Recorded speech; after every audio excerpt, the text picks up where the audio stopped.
saudara sebagai istri bisa bilang, pandanglah aku. Mandi sendiri. Aduh.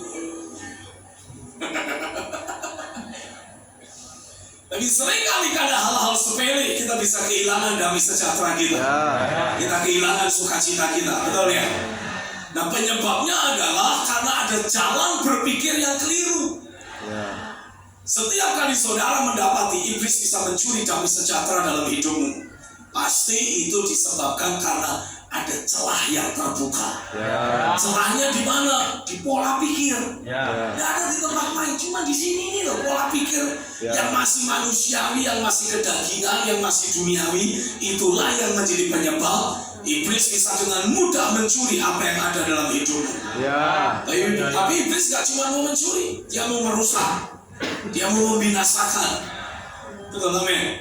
Damai sejahtera yang sudah dicuri itu baru permulaan, tapi karakter ilahi yang sudah terbangun itu target berikutnya. Hati-hati, jangan anggap enteng itu semua. Semua orang memang pernah marah, semua orang pernah tersinggung, semua orang pernah sakit hati. Tapi tidak semua orang bisa dan mau segera mengampuni.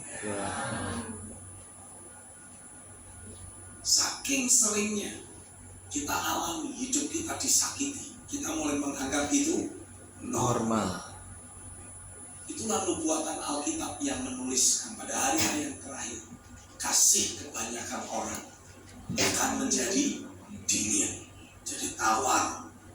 Maksudnya apa? Ya cuma jadi hiasan doang. Aku mengasihimu, kau saudaraku, kau sahabatku.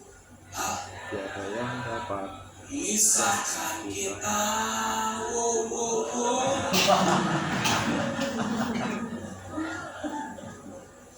Kita nyanyi tidak ada yang bisa memisahkan kita, tapi dalam hati kita sudah terpisah. Sama kayak dalam sebuah keluarga, seringkali kita melihat suami istri masih sama-sama, tapi mereka sudah berpisah dalam hati. Kenapa? Karena kasih dalam hidup sang suami ataupun sang istri sudah menjadi tawar. Maksudnya apa, Pak? Lebih banyak mengingat kejengkelan daripada hal baik. Udah jin. Kalau saya misalkan berkata kepada seorang suami, kamu sudah menikah berapa lama? 15 tahun. 20 tahun, haleluya. Coba dengan cepat sebutkan 10 kebaikan istri. Kalau saya ngomong sama sang istri, berapa tahun udah menikah? 15 tahun, 25 tahun, haleluya. Sebutkan 10 kebaikan suamimu.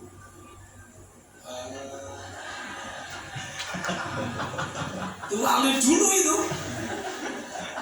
Coba kalau saya minta sebutkan 10 kejelekan suamimu, saya kasih 100, Pak.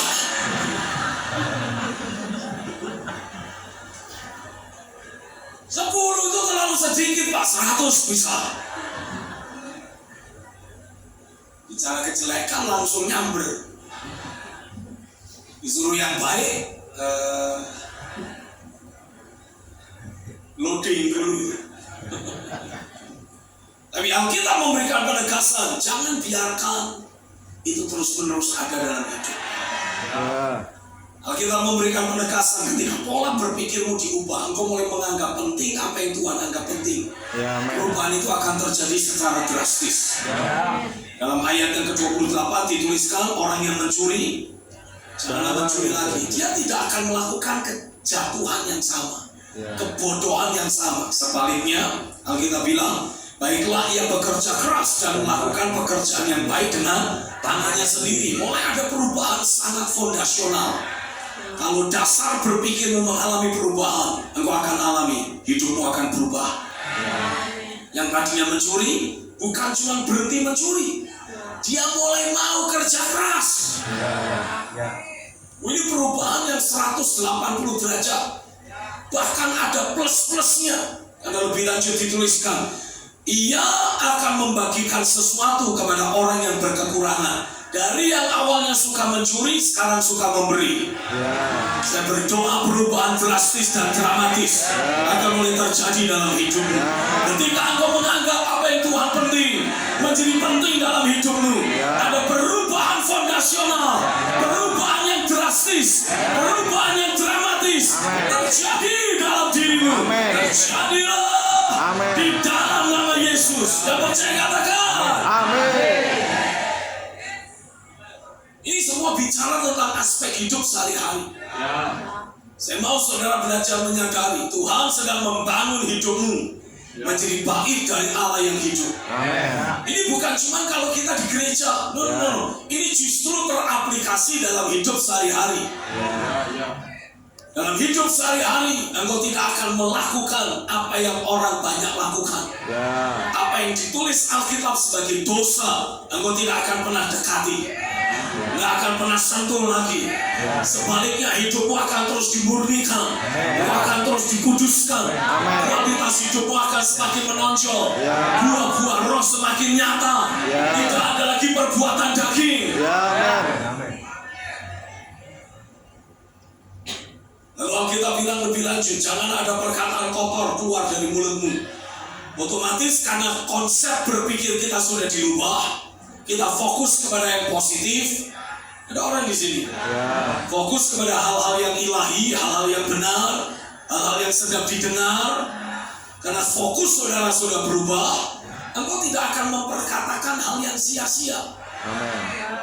Alkitab jelas mengatakan, janganlah ada perkataan kotor keluar dari mulutmu, tetapi pakailah perkataan yang baik untuk membangun. Jadi ngomong jelek atau ngomong baik itu hanya sebuah pilihan.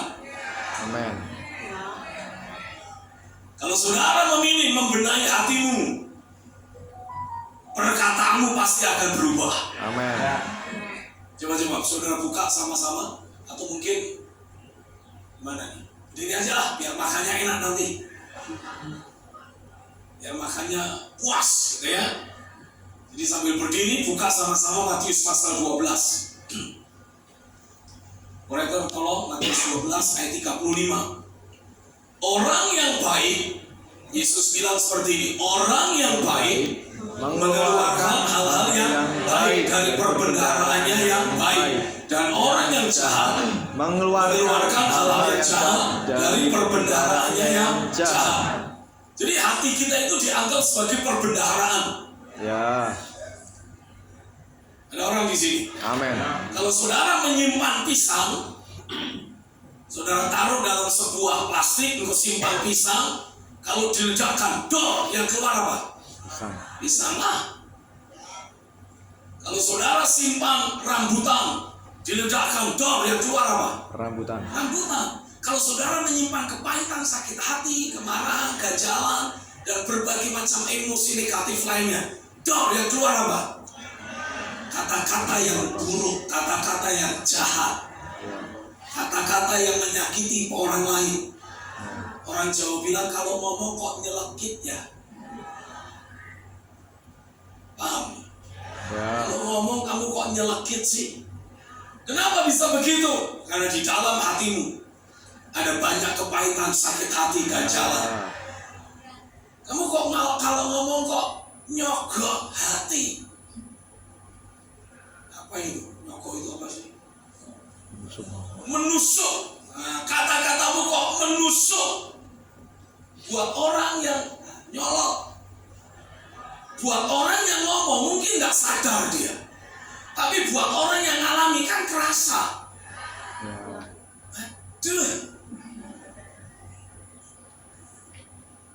Bikin nyut-nyutan katanya. Nah karena saudara sebagai pribadi yang sedang menyimpan perbendaharaan yang jahat, kata-kata yang keluar otomatis mengekspresikan apa yang tersimpan. Kata-katamu jadi nyelekit, nyolot, menyakiti, kasar, keras.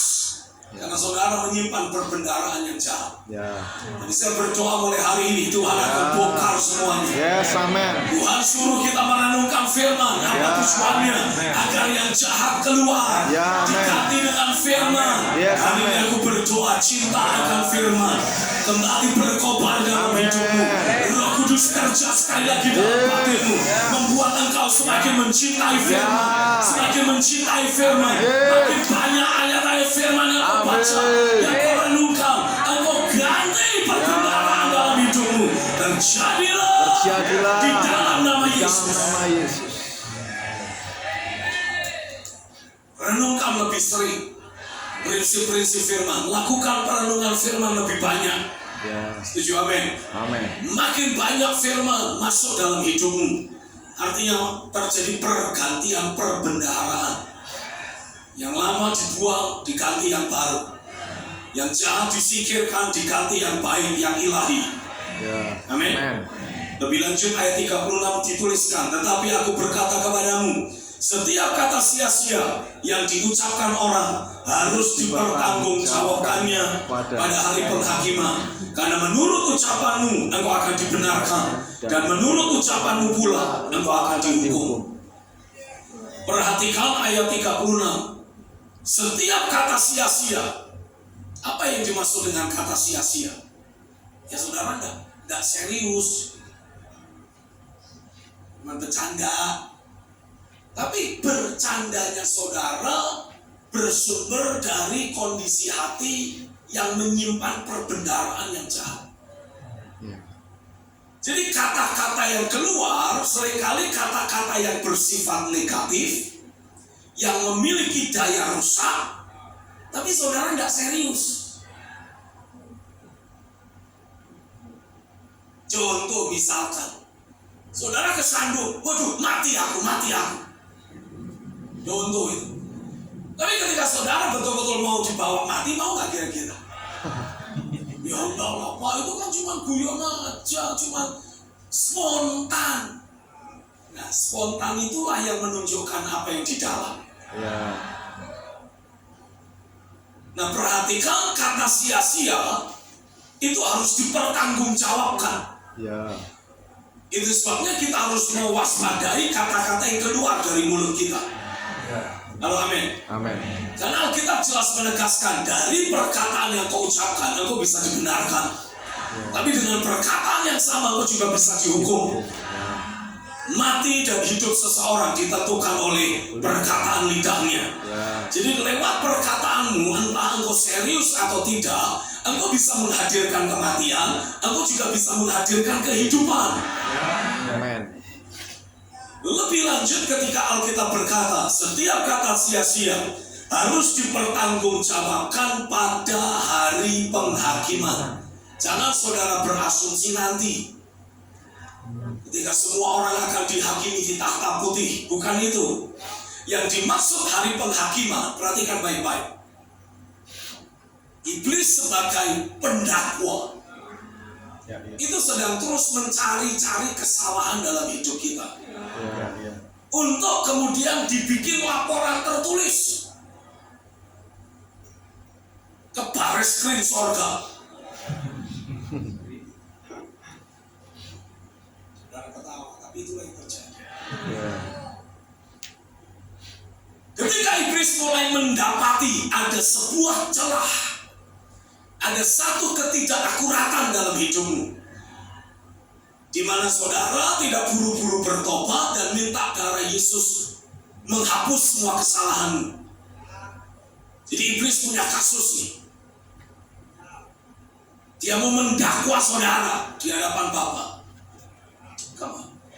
Amin. Ketika ada kekeliruan, kesalahan, ketidakakuratan yang tidak segera diberesi, seperti kemarahan tadi, membuka celah untuk iblis. Ya. Iblis akan ambil ketidakakuratanmu, dilaporkan di hadapan Bapa. Bapak, Stephen tidak akurat. Dia melakukan ini dan melakukan ini dan melakukan ini. Menurut firman-Mu, dia harus dihukum. Itulah yang dilakukan sang pendakwa, yang mendakwa kita siang dan malam di hadapan Bapa. Bilang puji Tuhan. Puji Tuhan. Lu puji Tuhan, Bapak. Lu yang puji Tuhan, dia tetap Allah yang setia. Ya. Amin. Karena tidak semua laporan dari si jahat ditanggapi oleh surga. Ya. Itu baiknya Tuhan. Dalam kesetiaannya dia masih terus menjagai ruang gerak iblis. Ya. Tahukah saudara, Ayub mengalami banyak hal yang buruk disebabkan karena Ayub punya banyak celah. Ya.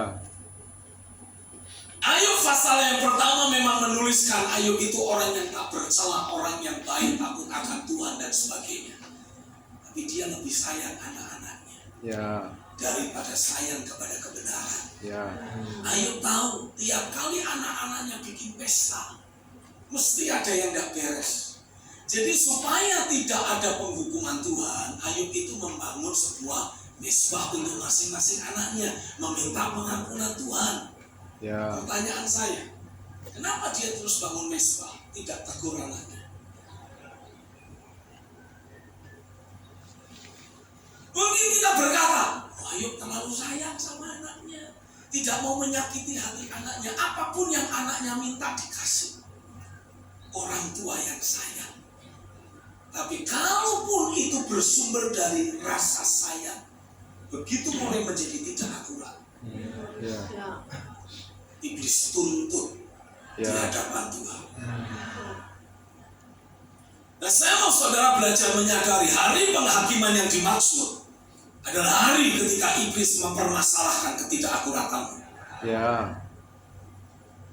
Ketika iblis mulai datang di hadapan Bapa dan berkata, Bapa, dia ngomong sembarangan. Aku menuntutnya. Dalam kedaulatan dan keilahian Tuhan, dalam kesetiaannya, dia tetap membatasi ruang gerak iblis. Ya. Kau boleh sentuh anaknya, kau boleh sentuh hartanya, tapi jangan sentuh hidupnya.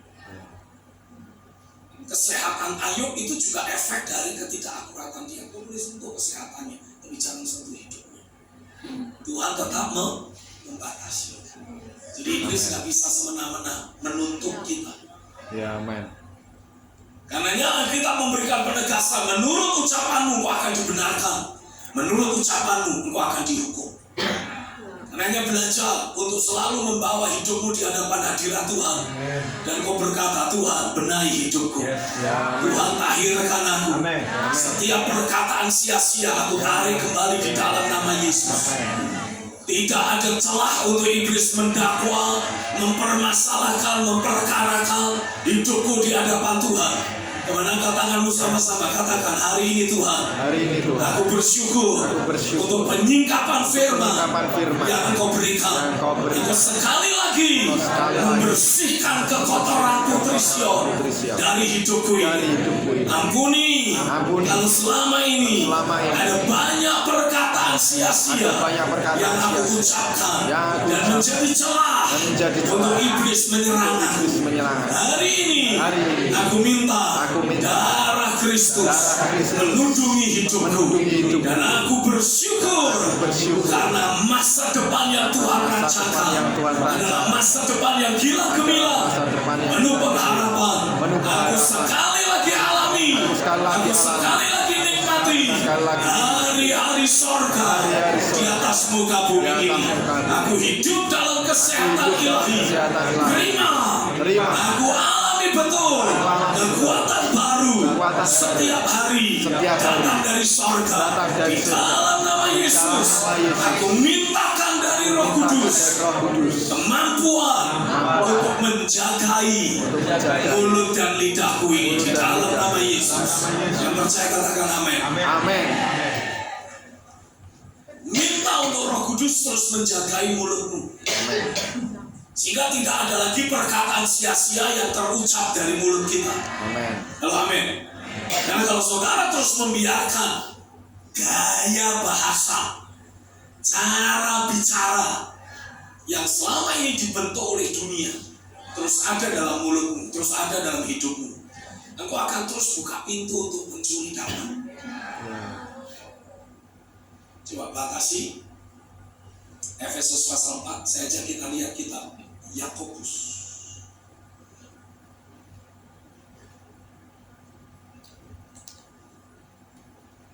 Yakobus pasal yang ketiga. Saya ajak kita baca ayat yang kedua saja langsung.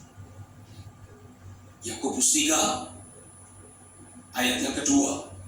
Sebab kita semua bersalah dalam banyak hal.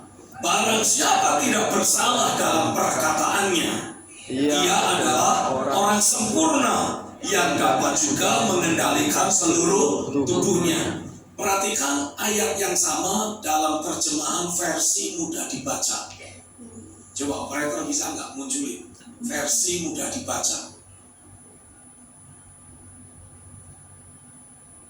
Pasal 3 ayat yang kedua. Buat saudara yang punya Alkitab elektronik masing-masing, buka versi mudah dibaca. Bunyinya seperti ini.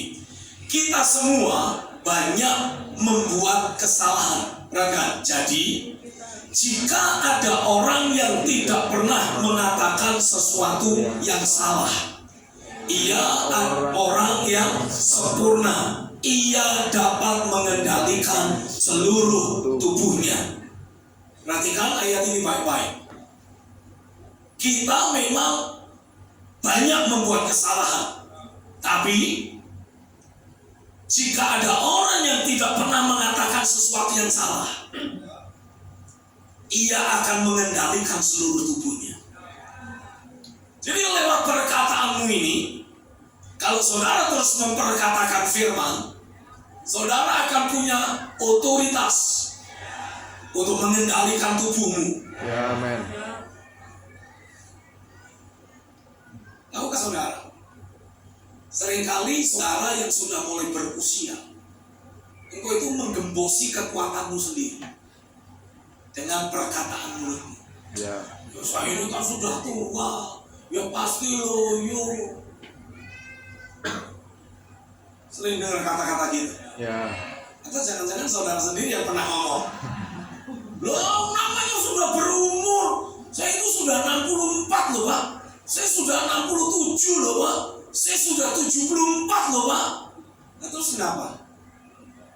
Ya pasti badan itu pada sakit-sakit. Saudara sedang menubuatkan sakit penyakit dalam tubuhmu sendiri. Ya. Loh, tapi kenyataannya kan kayak gitu Pak. Kenyataan buat orang lain, tapi tidak buat saudara. Ya. Karena saudara sebagai orang percaya, engkau ciptaan baru, engkau diberi otoritas oleh Tuhan untuk terus mengalami bekerjanya kuasa kebangkitan Kristus.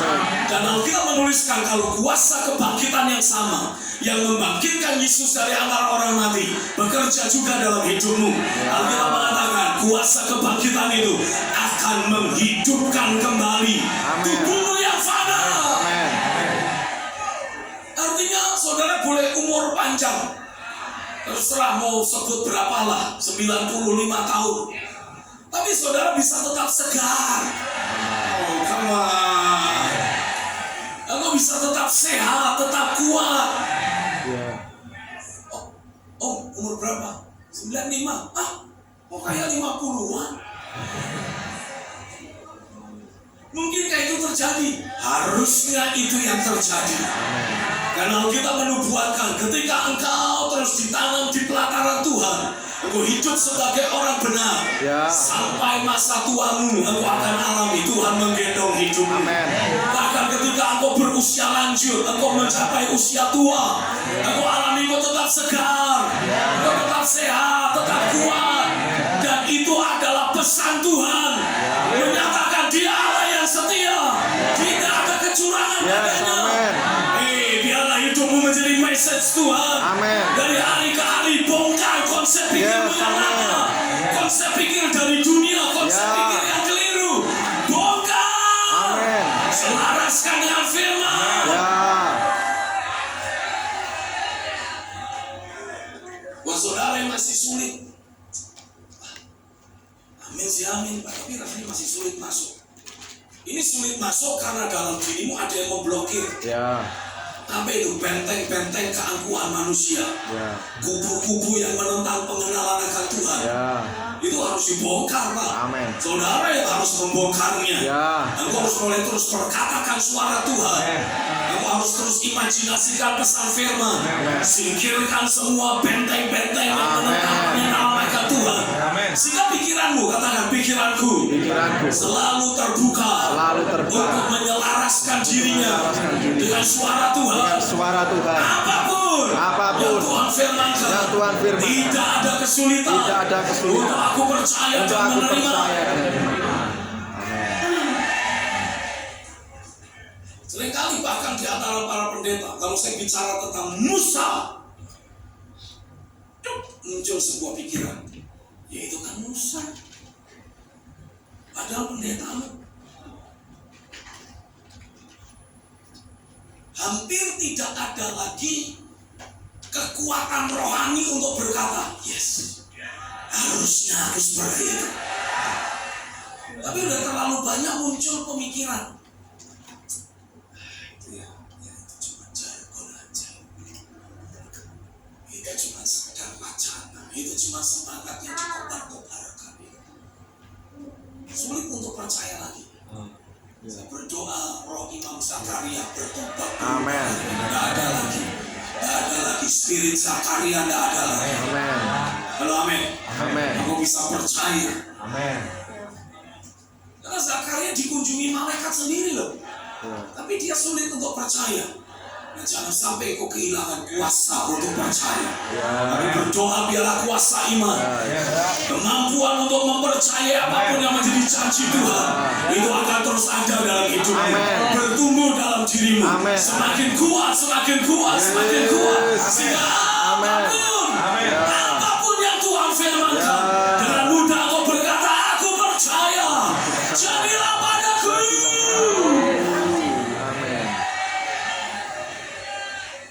Dan sikap hati yang selalu dengan mudah percaya pada firman Tuhan, itulah yang membuat saudara memiliki kebenaran dalam hidup. Tuhan berfirman seperti bintang di langit, demikianlah banyaknya nanti keturunanmu. Alkitab bilang Abraham percaya, dan Tuhan membuat firman yang dipercayai Abraham menjadi kebenaran dalam hidup Abraham. Halo, amin. Amin. Hal yang sama, hal kerajaan sorga berbicara tentang kebenaran. Nah, kebenaran apa itu? Ya, kebenaran dari firman yang engkau percaya. Ketika firman datang atasmu, engkau percaya, Tuhan buat firman itu jadi kebenaran. Kebenaran itulah yang membuat engkau terhubung dengan realita kerajaan sorga. Halo, amin. Amin. Karena saya mendorong semua saudara, ayo kita waspadai apa yang kita ucapkan. Ayo kita pastikan kata-kata kita selalu membangun. Dan supaya itu terjadi, ganti ini semua ini. Yang di dalam sini, ganti. Isi dengan firman, penuhi dengan firman, sampai luber dengan firman. Amin. Amin. Jadi apapun yang kau pikirkan, itu harus selaras dengan firman. Amin. Apapun yang menjadi perencanaanmu, selaras dengan firman. Amin. Keputusan apapun yang akan kau buat, selaras dengan firman. Amin. Harus seperti itu. Ya. Amin. Amin. Ketika saudara terus membuat firman bermanifestasi dalam hidupmu sehari-hari, lu sedang menggenapi Yohanes 1:14. Firman itu menjadi daging. Lewat firman yang menjadi daging hidup dalam kehidupan sehari-hari kita, kita akan melihat kemuliaan demi kemuliaan termanifestasi. Amin. Biarlah hidupmu menjadi suratan yang terbuka. Orang melihat hidup kita, orang melihat manifestasi firman. Halo, amin. Sadari, di dunia digital seperti sekarang, yang namanya kebenaran mutlak itu sedang terus digerus, sedang terus disingkirkan, diganti dengan kebenaran alternatif.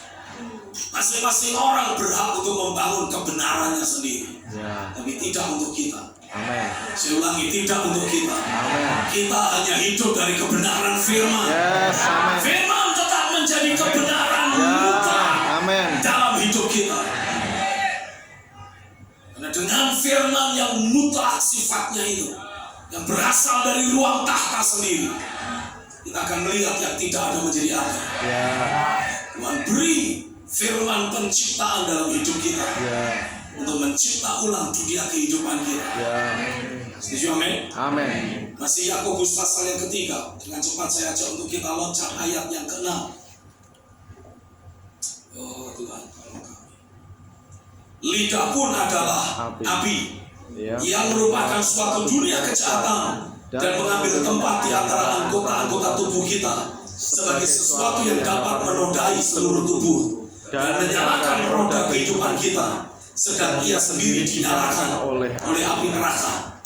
Jadi karena lidah ini tidak dikendalikan, tidak disalibkan, tidak diselaraskan dengan firman, lidah itu diambil alih, dikendalikan oleh api neraka. Ada orang di sini. Karena lidah itu dikuasai oleh api neraka, maka lidah itu menjadi bagian dari anggota tubuh yang bisa menodai. Kan gitu ayatnya. Lidah pun adalah api, dinyalakan oleh api neraka bagian akhir. Lidah merupakan suatu dunia kejahatan, dan lidah mengambil tempat di antara anggota tubuh kita sebagai sesuatu yang dapat menodai seluruh tubuh dan menyalakan roda kehidupan kita. Sedang lidah itu sendiri dinyalakan oleh api neraka. Jadi karena lidah dikuasai api neraka, lidah bisa menodai tubuh, lidah bisa membuat kita, membuat hidup kita jadi ada dalam dunia kejahatan, dikuasai oleh dunia kejahatan, kan gitu. Tapi serahkan lidahmu pada Tuhan. Amin.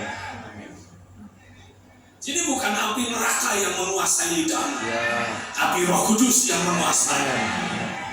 Nah, kalau kita lihat prinsipnya di dalam ayat yang sama, tapi diganti, bukan api neraka, tapi lidah itu dikuasai api Roh Kudus.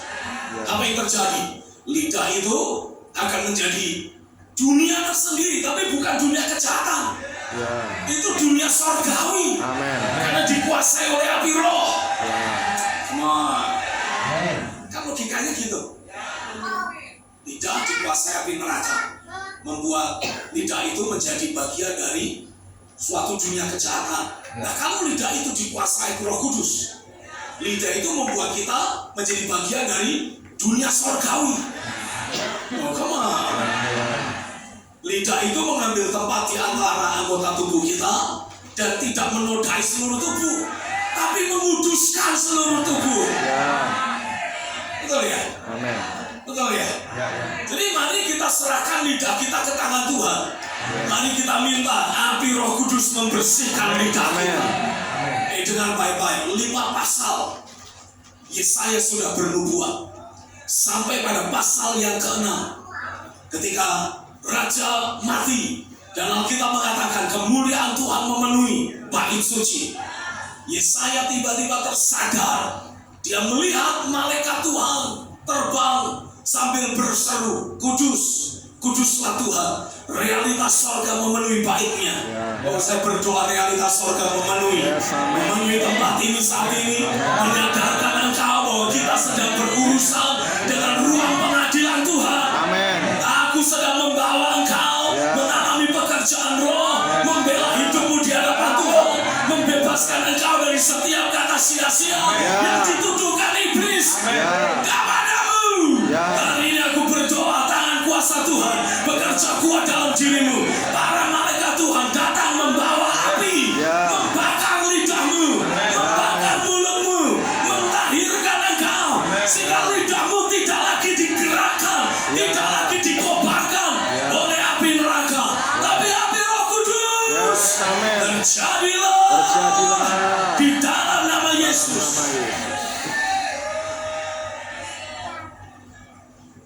Ketika salah satu serafim ambil perbaraan api, disentuhkan ke mulut Yesaya. Dia yang awalnya tersadar, aku orang yang celaka, aku tinggal di tengah-tengah bangsa yang najis bibir. Orang ya selalu berkaitan dengan perkataan mulut kita. Tapi ketika Tuhan utus malaikatnya membersihkan, mentahirkan mulut Yesaya, ada suara Tuhan datang. Amin. Siapa yang mau pergi untuk aku? Siapa yang akan aku utus? Dan Yesaya berkata, aku Tuhan, aku siap. Hari ini saya percaya ada mandat yang baru yang sedang Tuhan lepaskan atas gereja. Hanya dengan engkau dibersihkan, hanya dengan engkau ditahirkan dari segala kekotoran putri Sion yang ada, engkau dibersihkan dari konflik batin, engkau ditahirkan dari perkataan sia-sia. Ada sesuatu yang ilahi. Tuhan sedang memberikan mandat baru kepadamu. Amin.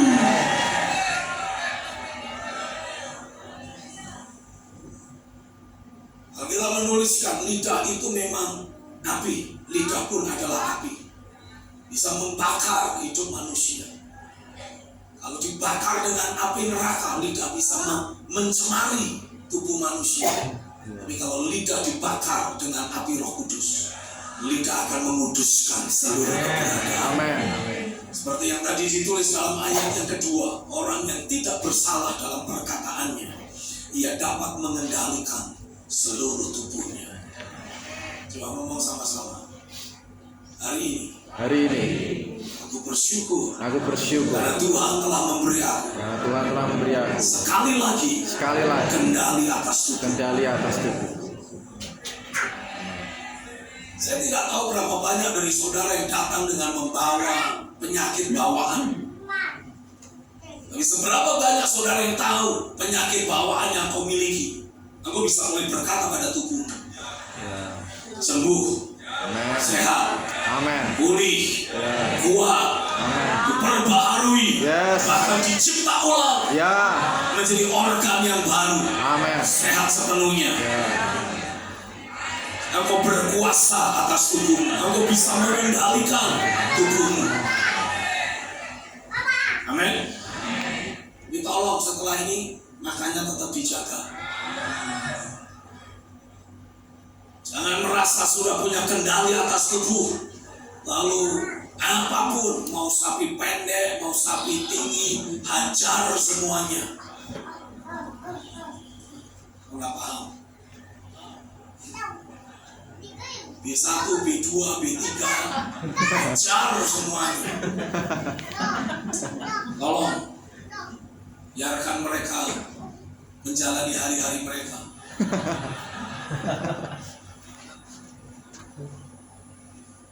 Pastikan saudara mulai makan makanan sehat. Saudara mulai belajar melatih tubuhmu. Walaupun latihan badani terbatas gunanya, tapi ada gunanya. Rajin-rajinlah olahraga. Usahakan buat saudara yang masih 70 tahun ke bawah, gak usah pakai lift, naik tangga, naik turun. Yang sudah 80 tahun ke atas boleh pakai lift. Tujuannya supaya saudara ikut olahraga minimal tiap hari 2-3 kali naik turun olahraga. Kayaknya gak rela itu. Amin. Kalau saudara membaca lebih lanjut, coba saya ajak untuk saudara lihat satu ayat lagi sebelum kita. Maliaki pasal yang ketiga.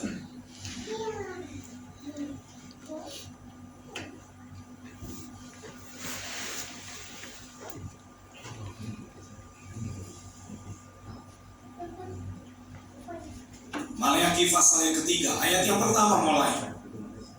Lihat, aku menyuruh utusanku supaya ia mempersiapkan jalan di hadapanku. Dengan mendadak, Tuhan yang kamu cari itu akan masuk ke baitnya. Malaikat perjanjian yang kamu kehendaki itu, sesungguhnya ia datang, firman Tuhan semesta alam. Siapakah yang dapat tahan akan hari kedatangannya? Siapakah yang dapat tetap berdiri apabila ia menampakkan diri? Sebab ia seperti api tukang pemurni logam dan seperti sabun tukang penatu. Ayat 3 dengan keras. Ia akan duduk seperti orang yang memurnikan dan mentahirkan perak. Dan ia mentahirkan orang Lewi, menyucikan mereka seperti emas dan seperti perak, supaya mereka menjadi orang-orang yang mempersembahkan korban yang benar kepada Tuhan. maka persembahan Yehuda dan Yerusalem akan menyenangkan hati Tuhan seperti pada hari-hari dahulu kala dan seperti tahun-tahun yang sudah-sudah. Tuhan sedang datang seperti sabun tukang penatu dan seperti api tukang pemurni lokal untuk membersihkan hidupmu, mentahirkan engkau. Halo? Membersihkan hidupmu dari segala konflik batin, mentahirkan hidupmu sehingga engkau bisa memperkatakan perkataan yang benar. Ada orang di sini. Tujuannya tidak lain adalah ketika hidupmu tahir di hadapan Tuhan. Katakan, hidupku tahir di hadapan Tuhan. Hidupku memperkenan Tuhan. Apa yang kau persembahkan akan diterima oleh Tuhan. Ketika kita menuliskan supaya mereka menjadi orang-orang yang mempersembahkan korban yang benar kepada Tuhan, dan persembahan Yehuda serta Yerusalem akan menyenangkan hati Tuhan seperti pada hari-hari dahulu kala, seperti tahun-tahun yang sudah-sudah. Tuhan mengingatkan saya dengan ayat dalam Matius pasal yang kelima.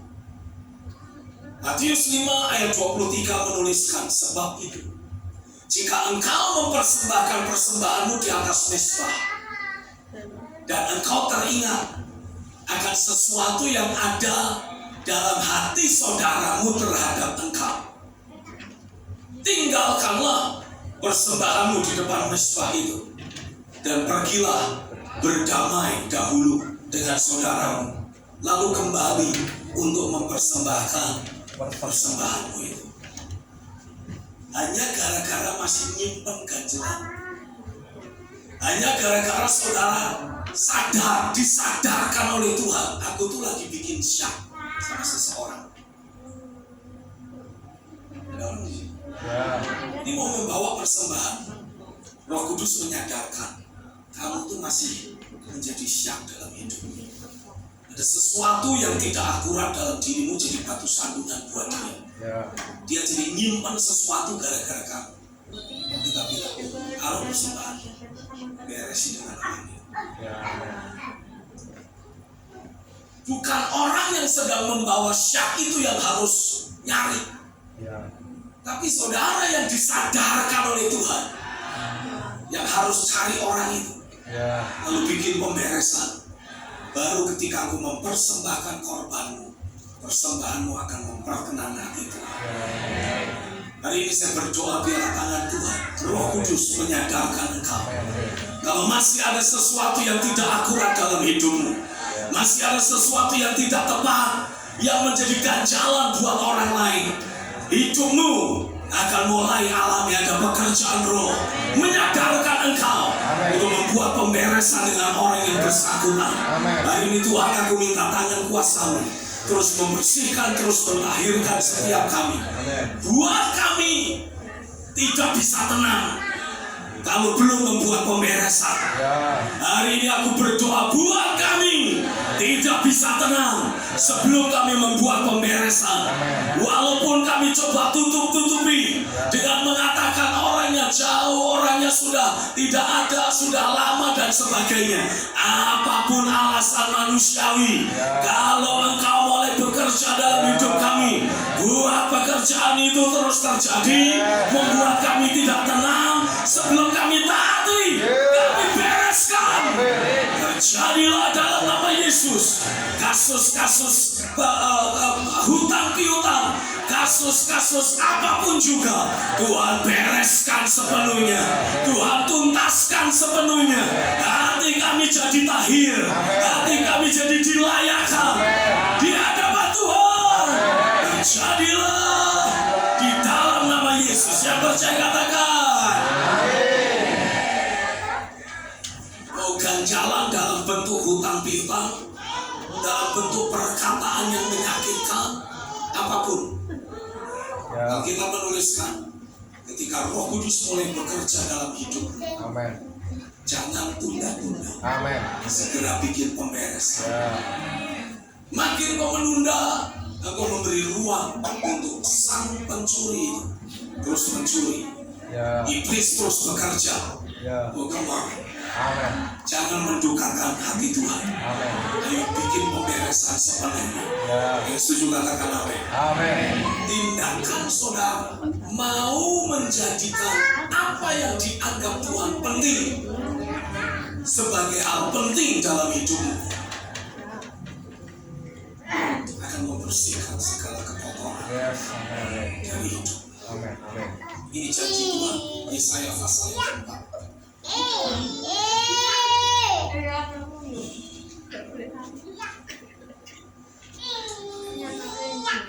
Mulai dari ayat yang keempat. Apabila Tuhan telah membersihkan kekotoran putri Sion dan menghapuskan segala noda darah Yerusalem dari tengah-tengahnya dengan roh yang mengadili dan yang membakar. Kenapa selalu dengan ada kata-kata membakar?